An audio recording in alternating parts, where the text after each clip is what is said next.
Yan. Huwag kang magmadali. Kasi hindi naman lahat ng nasa relasyon masaya. Charot. Kaya nga nasabi ko, yes, friend. Naiinggit ka lang muna, pero dapat nandun ka pa rin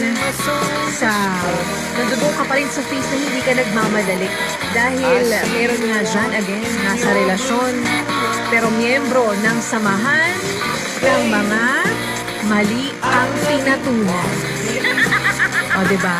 Namainggit ka muna kasi para sa'yo at para sa iba, dahil darating ang araw na ang samahan ng malalamig ang Pasko na kinabibilangan mo ay mamapalitan din yan ng samahan ng mga minahal at pinanindigan at diniligan. Charot!